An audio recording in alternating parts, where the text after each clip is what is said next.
Welcome back. This is Don't Watch at Night, a spooky little podcast dedicated to Latin American and Spanish language horror. I'm your host, Valerie. And I'm Veronica.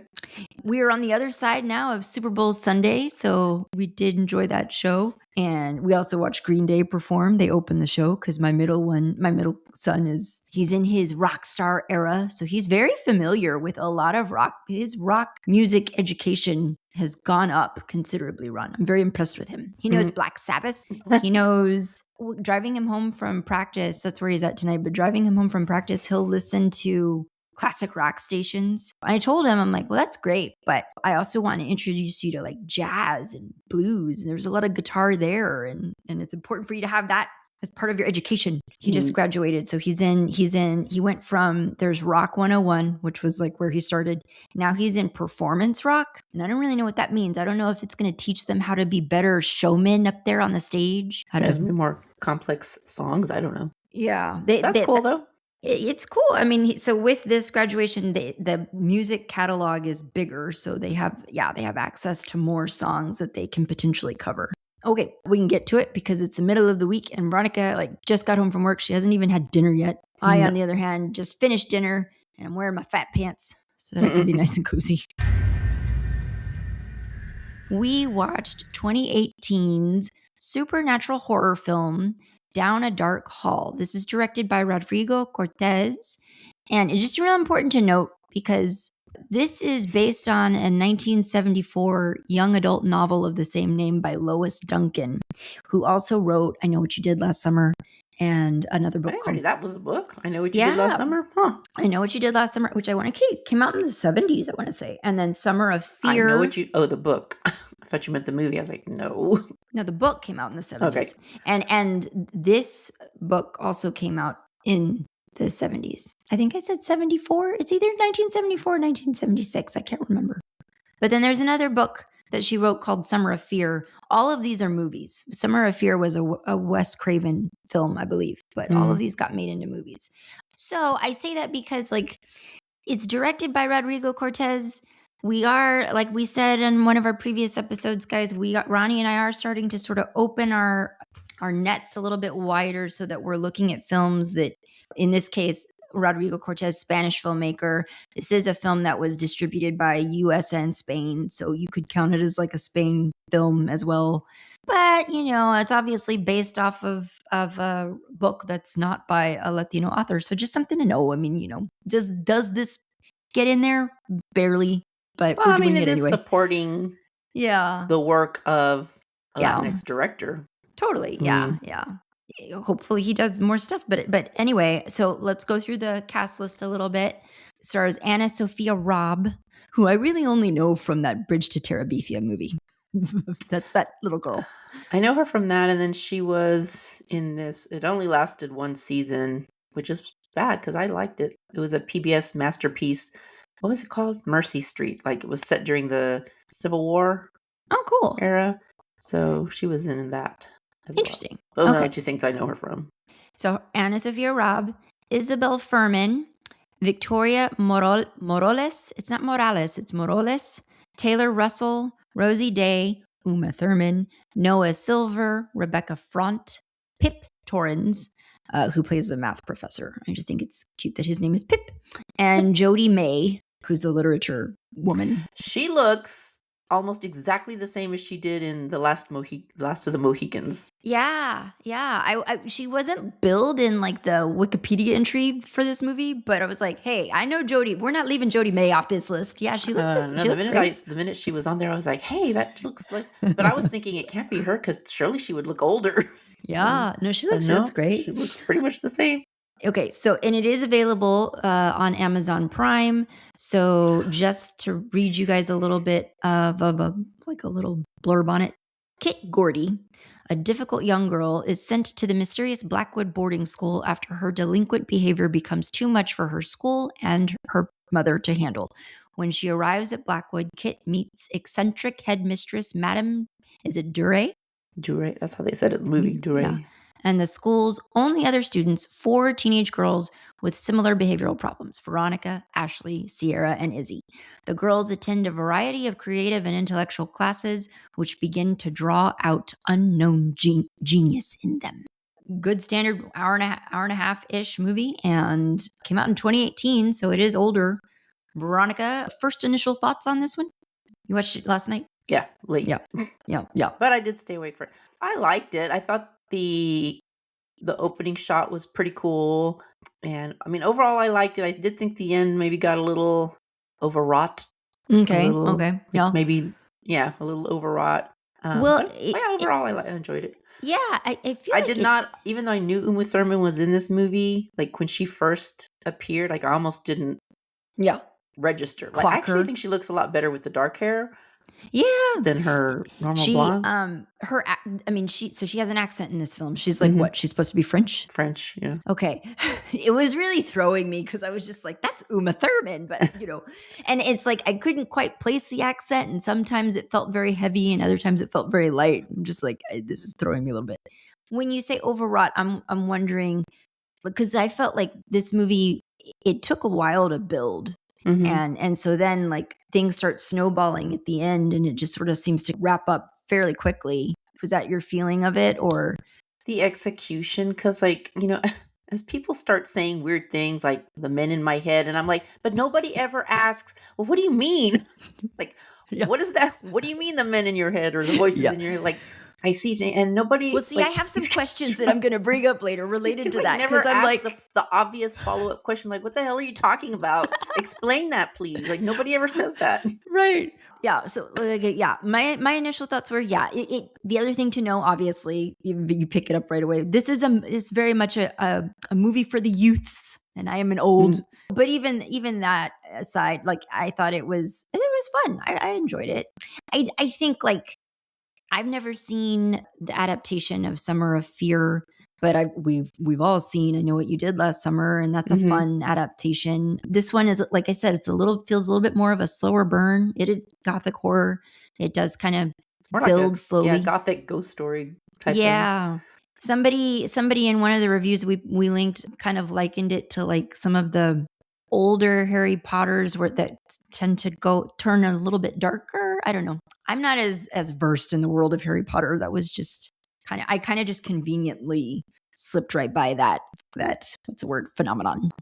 So I've never read the Harry Potter books, and I've seen very few of the movies. But like I said, slow burn once things started happening. Like at the beginning, like I said, it was like a good 30 minutes into this movie, nothing had really happened yet. So it was just like, what's happening? Where's this going? And because I kind of felt like it's listed as like fantasy horror in some listings. And so I was like, well, where's the fantasy? Where is that coming? When is it coming? And so then it slowly comes to pass. I did think it was really interesting. It was a cool idea to have the four young women essentially have these prodigal talents unlocked. And so I initially at the beginning, I was thinking, oh, that's really cool. I'm really happy for them. They're all so beautifully they're beautiful artists. Look at that. So it was a little bit of a bummer to me that it turns out they're not talented at all. They're just the vessels. Yeah. They're just being possessed basically by genius artists, musicians, painters, writers who died early. And I wanted there was a question. See, this is why I'm better when I have paper in front of me, because I can find I had a big question like faster. Well, initially I wrote down, what is the goal of this school? And then, we eventually find out it's Madame Duray wants these girls to be the vessel for these long deceased genius to pour their gifts back into the world. But I'm like, but if the girls all end up going mad, like it seems like a very inefficient way to go about it, because then you have to keep constantly bringing in new girls, and because they uncover those records with all the schools, former records of schools that apparently were under different names, you kind of get the sense that maybe it also necessitated a bit of like global hopping around trying to evade. Because if you just stay in one same place, there's a lot of dead girls. But there are a lot of people in the building. Like there's a lot of ghosts in this building. And I'm like, why are there so many ghosts? And, okay, so the premise is that, yes, she's brought them here. They're going to be the vessels for all of these great deceased artists to come back and produce all these great works. But it's like, but what, like for what part, like why? I still wasn't truly clear on the why. And I'm sure the book probably goes into it a lot more in depth. But I was just like, what is the purpose of this? Kit kind of alluded to something that made me think, well, that would be a valid motive, I guess, is like, you're just going to use us to produce all these works. She's going to solve that math. Her friend, the mathematician girl, is going to solve that math problem, whatever equation, and he's going to take the credit for it, pointing to the math professor. And it's like, okay, well, that I could kind of see. That would be a reason why. It's like you're going to pawn off all of their genius as your own work. Yeah, or maybe. selling because at first I was like, okay, there's only 5, because it's a humongous school, which was beautiful, by the way. Really enjoyed the setting, the darkly lit, big old manor house, kind of out in the middle of nowhere on this beautiful landscape. And I kept thinking, well, they must be charging a lot if they can afford to stay running and only have 5 girls. But then if they're selling the work of these artists, then that's true. Yeah. Maybe that's how they're also financing, because that would be like, how would anybody afford this place? Everybody working by candlelight. I'm like, man, it's a walking fire hazard. And so this was a fun note. This is in reference to the book. This was a fun note about this story, is that Duncan started writing this novel because an editor suggested it, because at the time Gothic horror for young adults just wasn't as much of a thing. So originally she had the girls channeling all male artists. And it was suggested that she revise it because the publishers were worried about pissing off feminists. And in the movie, one of the poet, right? The poet is being possessed by a woman. I think that was Ashley. Yeah. Yeah. Is it? But she's being possessed by a woman, right? I think. Yeah. Okay. And see, I had a question, and I'm going to jump around. She's the one who's talking about the voices, right? That she hears that nobody follows up on. I know. It's like, And doesn't she say at one point, because she's talking about a man, and doesn't she say at one point, correct me if I'm wrong, didn't she say he hurts her? He's the one who hurts. Yeah, but again, nobody Emily asks. or Ellie. Yeah, we never find out what she's talking about. I'm like, because nobody asks. because that leads me to my other question: who the hell is the bald dead guy? Who is he? The mean kind of the mean one with the scar. Who's he supposed to be? No clue. No clue. That's kind of key to the plot. I feel like he features heavily, and I don't know who he is. There were some good jump scares with him that I wasn't anticipating, because initially I was like, okay, well, this is definitely atmospheric, creepy, and tension building, but I haven't had any. I'm like, I'm not truly scared. And then we had a good jump scare with him. Again, this was another movie I had to watch during the day. My spouse is within earshot, and he's like, "You're being really loud." He's I was like, to work. "Ow!" Yeah, like Ashley says, he's the one who hurt her, and nobody asks, well, who's he and who's her and what are you talking about? Right. We don't find out. We probably know the answer to this, but just to say it, what do you suppose? Because there's the 4 girls, and they're all starting to show different aptitude in different subjects. So Kit, it's music. She becomes this amazing pianist. And then Sierra's the one who is the artist, the painter? I don't know. I just know. Well, I guess just by process of elimination, because Ashley's the writer, Izzy's the mathematical. That's right. Okay. Genius person. Okay. And then there's Veronica, right? Her name's Veronica. Yeah, Veronica. And so I wanted to ask, why do you suppose Veronica was able to withstand being like taken over, essentially? At least initially. She's the only one who doesn't start to display any kind of talents. And initially, it was making me really worried for her, because I was like, oh no, she's not advancing. They're going to do away with her because she's underperforming, you know? So what do you suppose made her able to withstand? I think it's just because she was just hostile enough, and that she just never really let that guard down, I guess. I'm curious, though, what her talent would have been, like, had she not been so just, I'm not having any of this attitude. She was the only one who, like, she came in so hostile. It just, for whatever reason, it was leading me to believe like she's been here before, like she was a returning student or something. Yeah. I'm like, how did you survive long enough to return? But yeah, it would have been interesting to see what her talent might have been. But yeah. So apparently, the way Madame Duray, I don't know how she would find these girls, but I got the impression that the thing they all shared in common was a kind of affinity for seeing things that other people do not see or aren't attuned with. Not to the level that Madame Duray apparently has access to that other world, but they all had like some kind of Like seeing they all, things. right. Like they all maybe had Are as receptive, more receptive than your to the normal spiritual realm Joe. or something like that. Yeah. Yeah. I got that sense too. And they're all, and this could be more related to what happens when you are routine offender who falls into systems. They're all on medication. They're all taking medication. And so initially when they start developing their talents, I was just like, well, this is cool. You're getting to be an amazing painter. But then Madame Duray is like, just stop taking your medication and just devote yourself to the craft. And I was like, well, that's not great. I'm like, that's not going to go well, because I was really trying to watch the girls more carefully after that, because I was trying to kind of watch what was happening to their mental state as they were spiraling further and further into the hysteria of their gifts, quote unquote. So, you see, I'm just going to call her Math Girl. I keep forgetting her name. What is her name? Izzy. Thank you. You keep seeing Izzy like doing stuff like this. I'm doing finger touching. And I didn't know if that was just like her genius at work, or if that's just like her mental health collapsing under the weight of what she's experiencing. Same thing with like Sierra, who just sort of stops eating, stops leaving her room. That was really sad. How did she die? Like, I didn't really get I how got she died. the sense that she just like wasted away. Like she stopped eating and leaving her room and doing anything. That was sad. What happens to Amanda is also sad. Amanda just kind Who's of Amanda? Is it Amanda, the poet? Ashley. Is it Ashley? Sorry. I was don't like, know. Who's Amanda? I don't know. Ashley. She kind of just goes mad. Yes. And here's the thing. Okay, so Kit and the son, Jules. I want to ask you what you thought of that dynamic too, by the way. Comment on. Okay, we'll come back to it.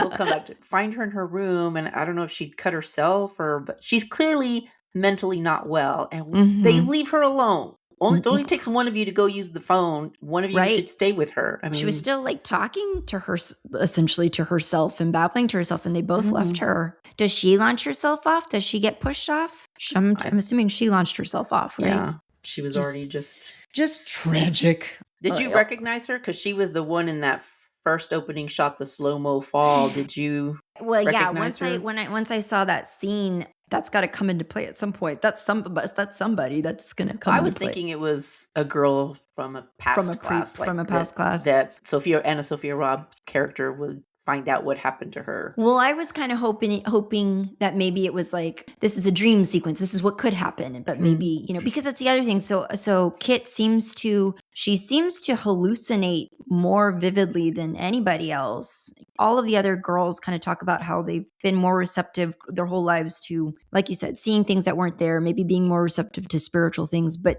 Kit is like full on having hallucinations. And so again, I don't know if that's... And I don't know what those meant.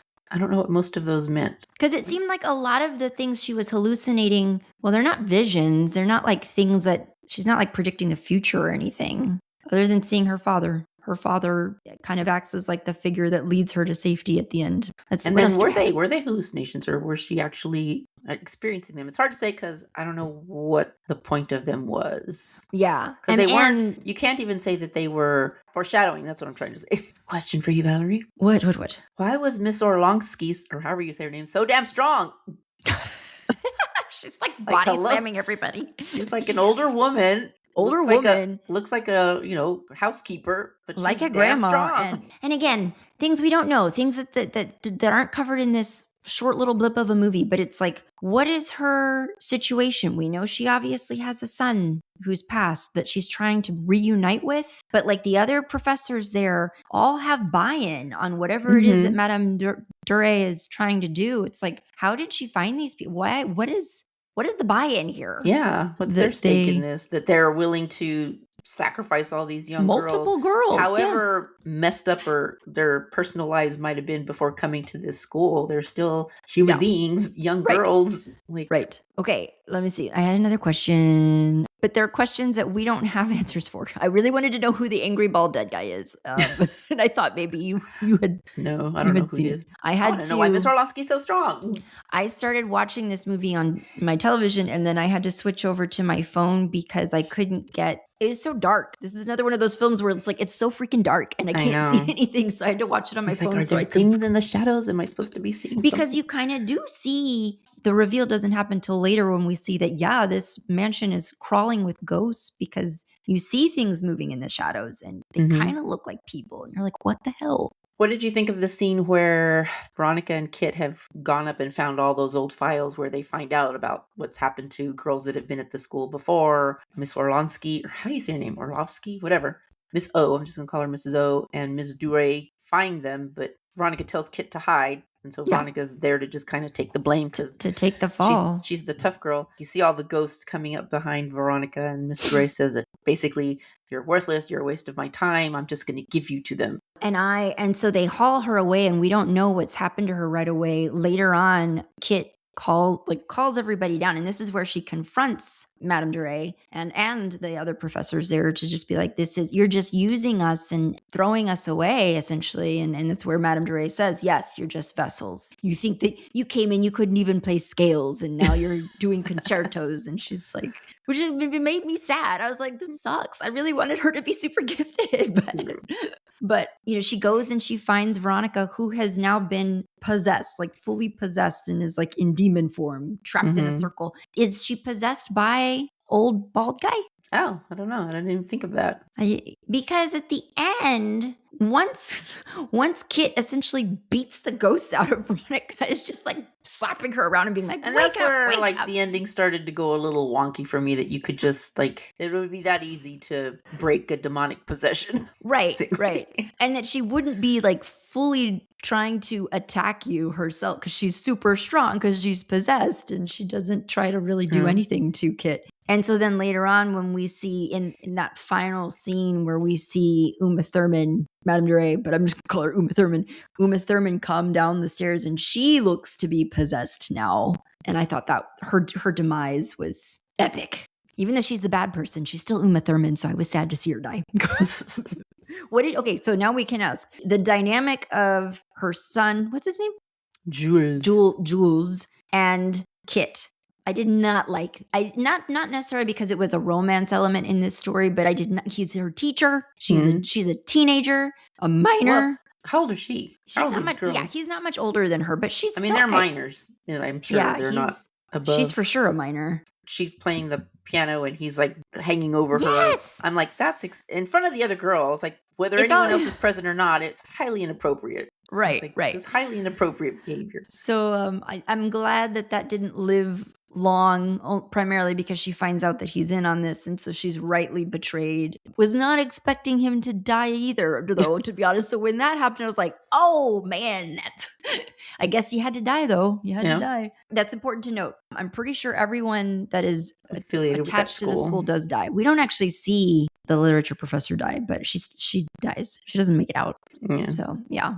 As the mansion is consumed in flames. I wish I would have liked to have seen more bonding and interaction with the girls, and maybe having them all be on that road to figuring out together, even if not all of them made it. Yes. And in the end, it's only Kit and Veronica that make it out alive from the girls. But I just would have liked to have seen more of them, the five of them, working through this together and relying on each other more and figuring things out together more.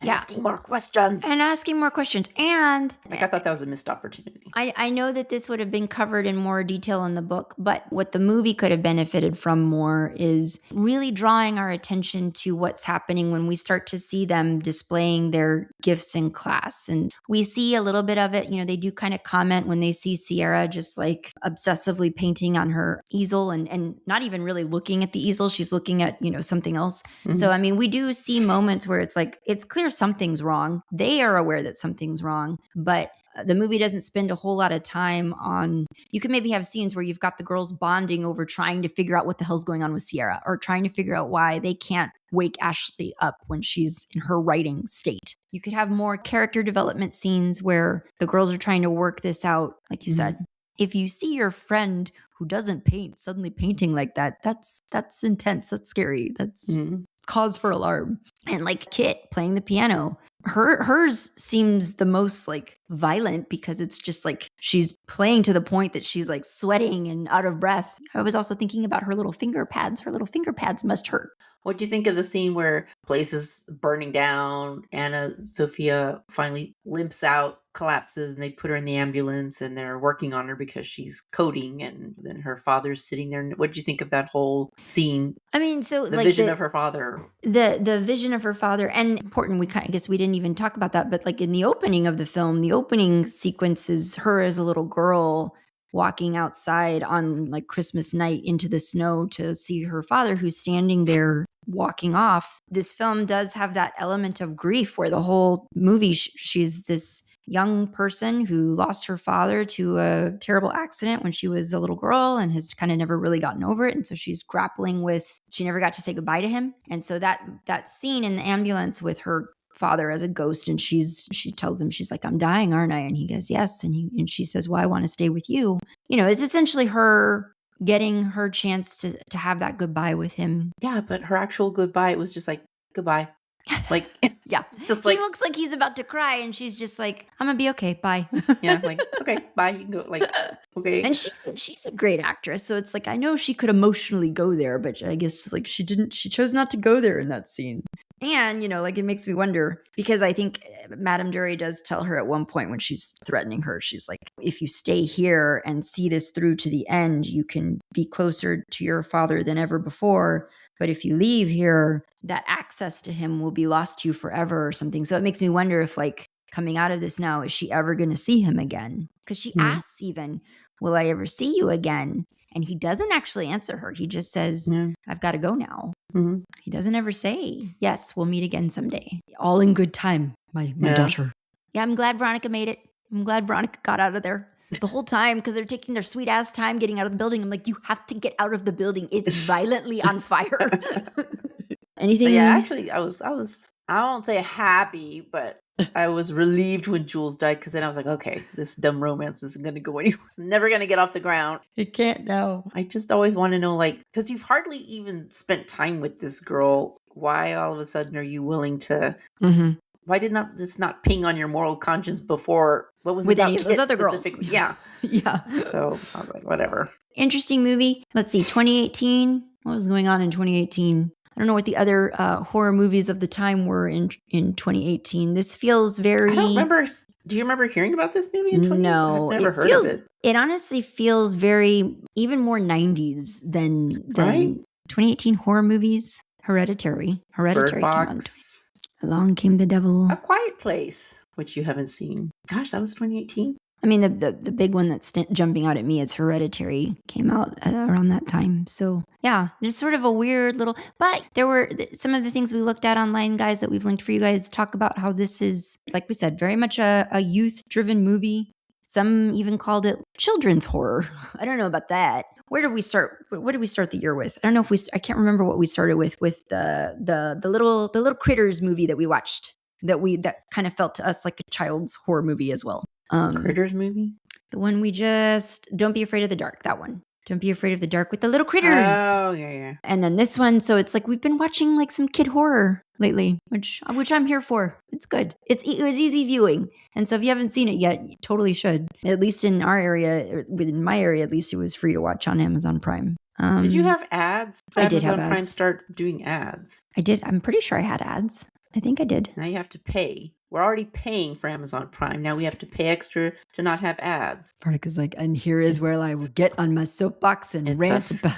Damn. Yeah, I think I said I was everything. Actually probably most sad to see this beautiful manor burn down. Man, it went fast. It's like a tinderbox. Well, yeah. For as big as it was. So much oak in there. I think that this was a really cool, different take on possession, I guess. And around, I mean, Veronica being the one who's very obviously possessed at the end, but the rest of them are experiencing possession. What? I should talk about me for a minute. I was like, what? Veronica very obviously possessed. No, but all throughout the movie, they're all essentially experiencing possession just in a different way. And so I kind of wanted to know what would have happened. You know, when their kid is playing in that rotunda and next to that, what was the name of the musician that she's channeling? Kestrel, something. Yeah. Whatever. He's there, and then all those other past ghosts, whatever, come, and they're dancing around, and then big bright light shines from the top, and Uma Thurman's character is like we've never been this close before. We're almost there. I kind of wanted Like, to what's see going to happen? what are we working towards here? Like, Right. And they never say that, do we they? never get there. We don't know what the end goal is.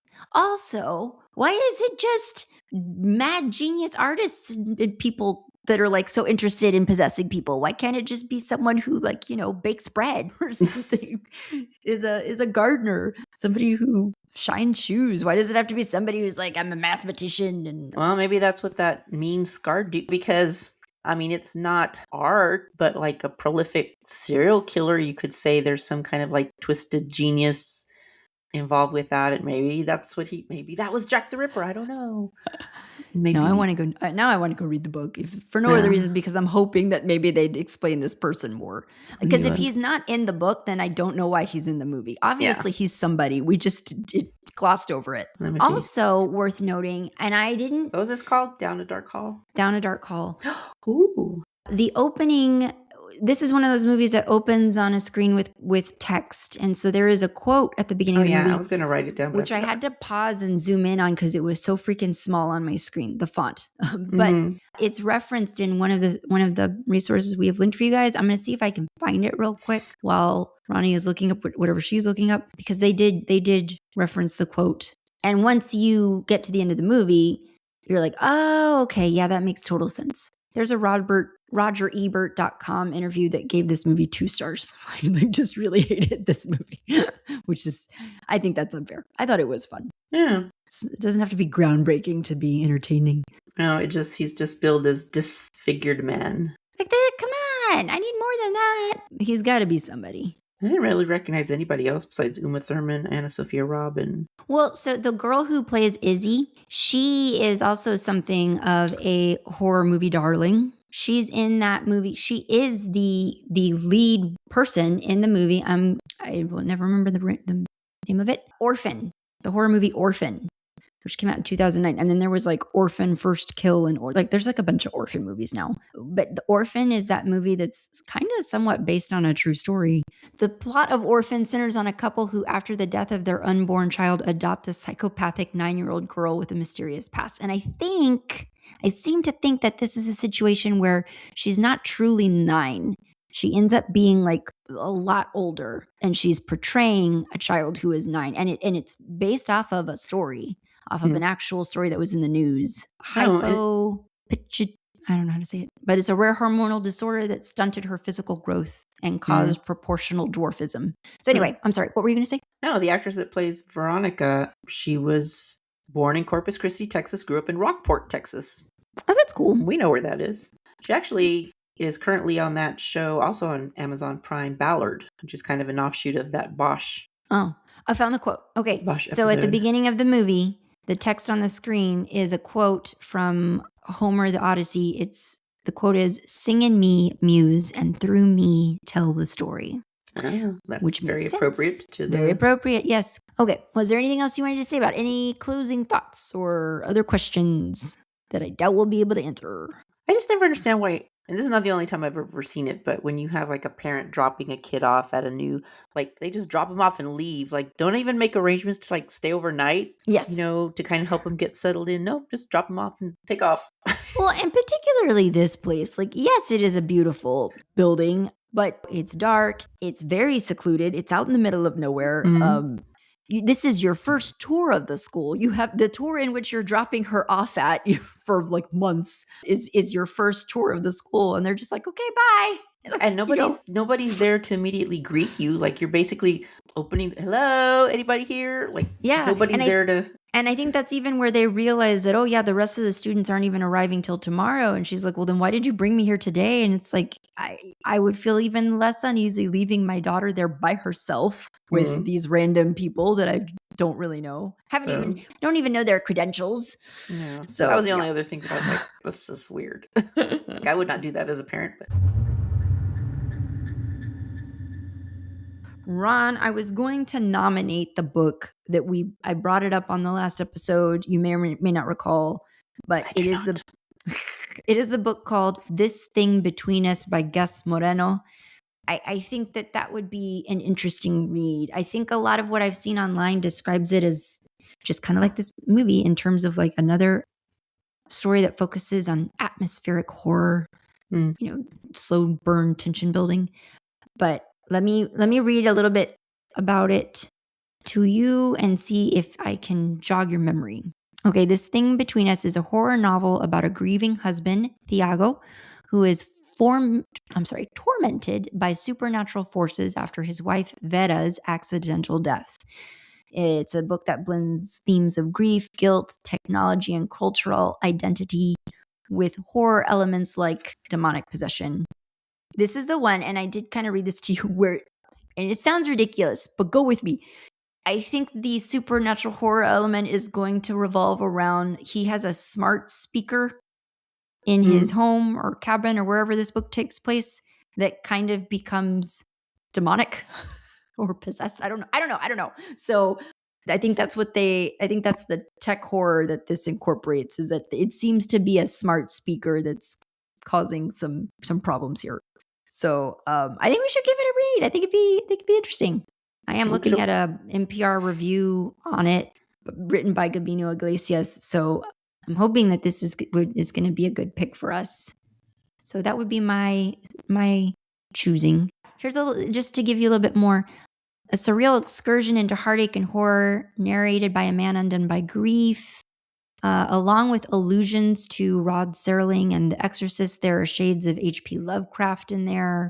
Somebody else likened a little bit of his writing to Stephen Graham Jones. So I think we'll enjoy it. I think we should give it a go.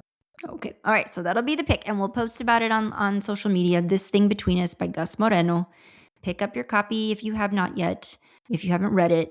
This was a book that came out in, I don't know, it's been a while. It's been out for a few years. So if you've read it already, maybe you want to reread it. If not, get it. And we will do a book club episode, probably looking at end of April. We want to give people time to even realize that we've made a pick and then get the book and then start the reading. So we'll target end of April.